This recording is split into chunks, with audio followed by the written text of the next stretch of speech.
Hello, and thank you for joining us. I'm Steve Alexandrowski, a partner at GEM Asset Management, where we help individuals and families navigate the financial and personal challenges of retirement. Today, we'll discuss some of the key decisions that can affect retirement income, taxes, healthcare costs, and long-term financial confidence. Most people spend 30 or 40 years learning how to save and invest. Almost nobody spends that much time learning how to retire. Accumulating wealth and spending wealth are two very different challenges. When you're working, mistakes can be often corrected with time, income, and continued savings. In retirement, every decision becomes more interconnected. The timing of Social Security affects your income. Income affects your taxes. Taxes affect Medicare premiums. Market declines can affect withdrawal decisions, and the choices you make in your 60s can influence your financial flexibility decades later. That's why retirement is not a finish line, it's a transition. Today, we're going to walk through what we call the retirement runway, the process of turning a lifetime of savings into sustainable income. We'll discuss the key decision retirees face, the common mistakes we see, and the planning opportunities that can create greater confidence throughout retirement. Our goal isn't simply to help you retire, it's to help you retire with a plan. After more than 20 years of meeting with people approaching retirement, I've noticed something. The people who worry most about retirement are rarely the people who need to worry at all. In many cases, they're the people who did everything right. They saved consistently. They avoided major mistakes. They paid off debt. They built substantial retirement accounts. And then one day they wake up and realize they're about to stop receiving paychecks for the first time in 30 or 40 years. That's when the questions start. When will I run out of money? When should I take Social Security? How do I keep more of what I've saved? What will healthcare actually cost? And perhaps the hardest question of all, how do I actually spend this money? I've spent an entire life trying not to spend. Let's walk through these 5 questions and let's see where a planner can help. And please remember, there's a question box at the bottom of the screen, and we'll answer them after the presentation. 3 people, same savings. Retire a few years apart. One right before the market falls apart, the other 2 at different points in a market cycle. This isn't a story of who planned better. It's just when they happened to begin. All had $2 million and need about $90,000 a year from the investments. Let's spend a minute talking about the sequence of returns. For example, someone retires in 2001, somebody else in 2003, and somebody in 2010. When you're saving for retirement, market declines can actually be beneficial because you're buying investments at lower prices. But once you retire and begin withdrawing money from your portfolio, the timing of market returns becomes much more important. A significant market decline early in retirement can have a lasting impact because you're taking withdrawals from a portfolio that is already shrinking. Those dollars are no longer available to participate in the eventual recovery. Let's look at the 3 retirees who all started with the same portfolio and the same spending plan. The only thing that changed was the year they retired. Again, one retired in 2001, one in 2003, and the third in 2010. They all had the same investments in a $2 million portfolio. 40% was invested in the S&P 500, 10 in U.S. small caps, 15 in international stocks, and 35% in bonds. What's interesting is the low points. Our 2001 retiree had a low of $1.4 million in 2007. Our 2003 retiree also experienced his low investment in 2007 with $2.1 million. The retiree who waited a little longer, 2010, ended up experiencing his low point in 2022 with $2.4 million. Now, where it gets interesting are the ending values as of 2025. Our 2001 retiree has successfully taken out $90,000 every year adjusted for inflation and has $2.8 million. Our 2003 retiree has 3.8, and our 2010 retiree has 3.4 million. All 3 survived retirement, but the 2001 retiree needed real fortitude to keep to the plan. Bailing out at the low point in 2007 would have meant a severely diminished lifestyle. When markets decline, the biggest risk is often not the market itself, it's being forced to make difficult decisions at the wrong time. The goal isn't to dramatically change your lifestyle every time the market falls. The goal is to build enough resilience into the plan that you can stay disciplined through both good markets and bad. A cash reserve, diversified portfolio, and a thoughtful withdrawal strategy can help provide confidence when volatility inevitably arrives. Successful retirement planning is about creating options before you need them. The goal isn't actually flexibility, it's resilience. How do I keep more of what I have? We spent time talking about market risk, the importance of having a retirement plan that can withstand volatility, but retirement success isn't determined solely by investment returns. What ultimately matters is how much of your wealth remains available to support your lifestyle, your family, and your goals. The good news is that some of the most valuable retirement decisions have nothing to do with trying to predict the market. They involve taxes, withdrawal strategies, Social Security timing, and other planning opportunities can help you keep more of what you work so hard to build. Let's look at a few areas where thoughtful planning can potentially make a meaningful difference over time. The tax window most people miss. Many people assume their taxes go down and stay down in retirement. In reality, there's often a short window between retirement and required minimum distributions when taxable income may be unusually low. Those years can be some of the most valuable planning years you'll ever have. Remember, traditional IRAs come with a future tax bill. A traditional IRA is tax deferred, not tax free. Every dollar eventually belongs partly to you and partly to the IRS. The question isn't whether you'll pay the tax, the question is when. However, Roth conversions let you choose your tax rate. During the lower income years, you may be able to move money from traditional IRAs to a Roth IRA at relatively favorable tax rates. Once in the Roth, future growth can potentially be tax-free. The goal is often to pay taxes intentionally rather than reactively. We also stress that the objective is not zero taxes. Many retirees focus on minimizing this year's tax bill. Effective retirement planning often means managing taxes over decades. Sometimes paying a little more tax today can reduce lifetime taxes significantly. And remember, small decisions compound. A series of annual Roth conversions may reduce future RMDs. Lower RMDs can mean lower taxable income. Lower income can help reduce Medicare surcharges and taxation of Social Security. One decision can affect several parts of the retirement plan. The biggest tax mistake we see isn't paying too much tax. It's missing the years when you have the greatest control over how much tax you'll pay in the future. Successful retirement planning focuses on how today's decision affects the next 10, 20, or even 30 or 40 years. The challenge is that retirement risks often arrive in stages. First come the healthcare decisions. Then come Medicare and Social Security decisions. Then required minimum distributions. Eventually, survivor planning becomes important. Each stage influences the next. That's why effective retirement planning isn't about finding a simple, perfect strategy. It's about making a series of coordinated decisions that work together over time. The retirees who tend to have the best outcomes are often not those who are in the highest returns. They're the ones who make fewer costly mistakes and plan several steps ahead. When should I take Social Security? This is one of the most common questions we hear from retirees. The answer is that there is no universally correct age. For some people, claiming early makes sense. For others, waiting can create significantly more lifetime income. The right decision depends on factors such as health, marital status, income needs, other assets, and retirement goals. What often surprises people is that Social Security is not just a government benefit. For many retirees, it's one of the largest inflation-adjusted income sources they'll ever have. Before deciding when to claim, it's important to understand the trade-offs and the long-term impact of that decision.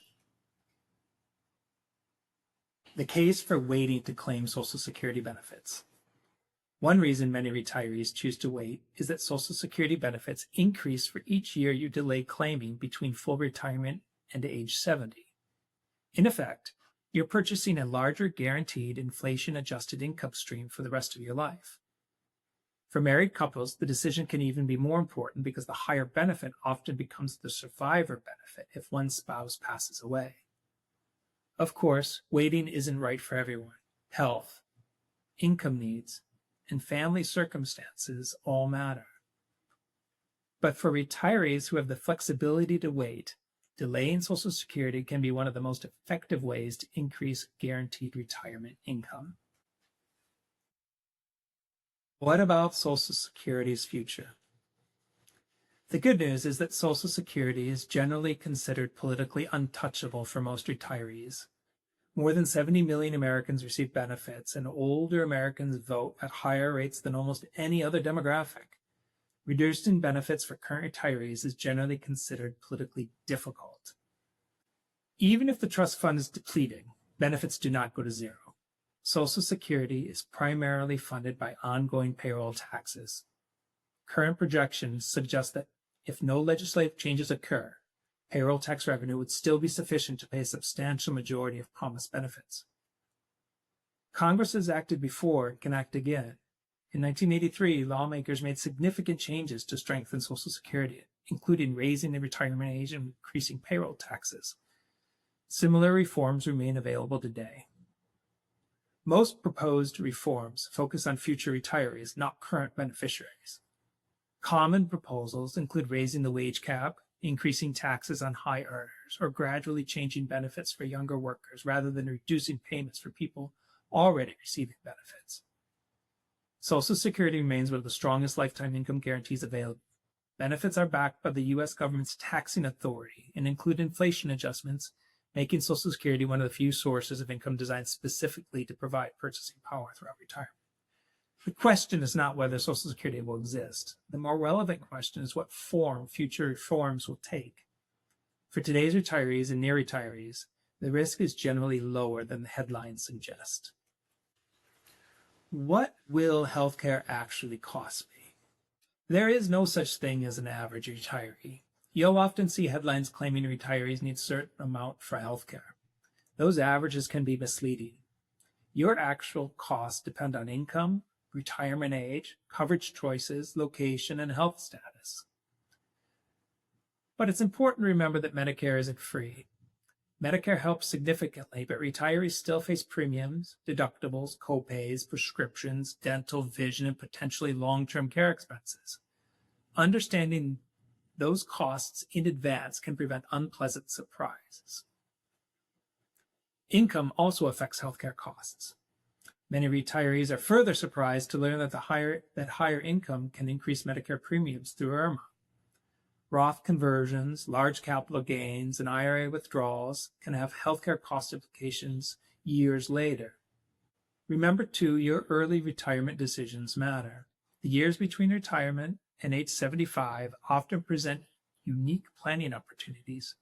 Decisions made during this window can affect taxes, Medicare premiums, and overall retirement cash flow for decades. The goal isn't to predict your healthcare costs perfectly. The goal is to understand the major drivers so we can make informed decisions before those costs arrive. The healthcare timeline you need to know. Healthcare planning starts before Medicare. If you retire before age 65, you'll need a strategy to bridge the gap years until Medicare begins. For many early retirees, this can be one of the largest expenses in retirement budgeting. Turning 65 is a major milestone. Medicare and enrollment decisions can affect costs, coverage, and penalties. The choices you make around Parts A, B, and D, and supplemental coverage deserve advanced planning. Your Medicare premiums may be affected by past income as well. Medicare looks back 2 years when determining IRMA surcharges. A Roth conversion, large capital gains, or business sales, as we mentioned before, or unusually high income today can increase Medicare premium later. Healthcare, taxes, and retirement income are connected. Decisions about withdrawals, Roth conversions, Social Security, and investment income can all affect future healthcare costs. Planning these decisions together often creates better long-term outcomes than addressing them separately. Healthcare planning isn't a single decision at age 65. It's a timeline that begins before retirement and continues throughout retirement. Understanding IRMA. I've mentioned it a few times already. IRMA stands for Income Related Monthly Adjustment Amount. It's an additional premium that high-income retirees pay for Medicare Part B and Part D coverage. Medicare looks at your income from 2 years prior, and if your income exceeds certain thresholds, your premium increases. For example, a retiree with modest income may pay the standard Medicare premium, while a retiree with higher income could pay several $1,000s more per year in Medicare costs. IRMA is essentially a means-tested surcharge on Medicare. It is not a penalty, but it can feel like one when a large Roth conversion or capital gain or sale of a business or even an RMD pushes income above the IRMA threshold. Because IRMA is based on tax return income from 2 years earlier, proactive tax planning can help retirees manage or reduce future surcharges. We like to point out, IRMA isn't a sign that something has gone wrong. In many cases, it's a sign that you've done a lot of things right. The objective is not to avoid income. The objective is to manage income intelligently. How do I actually spend it? Many successful savers spend 30 or 40 years building this habit of saving. They learn to delay gratification, avoid unnecessary spending, and constantly think about the future. Those habits are often what made them successful in the first place. The challenge is that retirement requires a different mindset. At some point, the goal shifts from accumulating wealth to using wealth.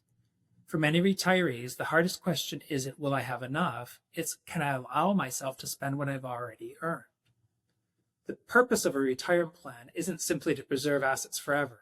It's to provide confidence that you can enjoy the life those assets were meant to support. The underspending problem. One of the surprises of retirement is that many people don't spend too much. They spend too little. After decades of saving, investing, and being disciplined, it can be difficult to switch from accumulation mode to spending mode. Many retirees worry about running out of money, even when the numbers suggest they're in a very strong position. Others miss the certainty that came from a regular paycheck. Even substantial portfolios can feel less secure than a monthly salary. And because none of us knows exactly how long our retirement will last, many retirees default to caution. The result is that people often postpone travel, experiences, gifts, and opportunities they can comfortably afford. Sometimes the role of the retirement plan is not just to protect assets, it's to provide confidence or even permission that it's okay to use them. So, what gives retirees confidence to spend? They need evidence. A written income plan helps answer the question, where will my paycheck come from next month? A funded reserve provides reassurances that near-term spending isn't dependent on what the market does tomorrow. Stress-tested projections help retirees see the plan can withstand difficult market environments, not just ideal ones. And perhaps most importantly, spending becomes easier when it's connected to a purpose. Travel, family experiences, helping children, charitable giving, or simply enjoying retirement. Confidence doesn't come from having more money. It comes from having a plan that shows you can use the money you already have. Well, here are our key takeaways. Retirement is no longer just an investment challenge.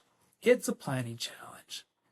The decisions surrounding withdrawals, taxes, Social Security, healthcare, and spending can have a meaningful impact on the quality of retirement.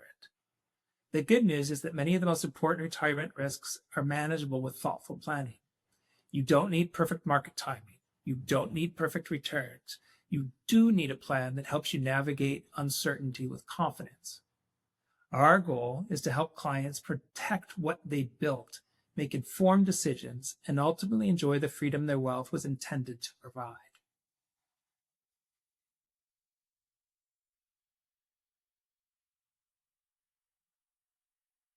As we wrap up, remember that retirement isn't just about growing assets. It's about making thoughtful decisions that help you keep more of what you built and use it with confidence.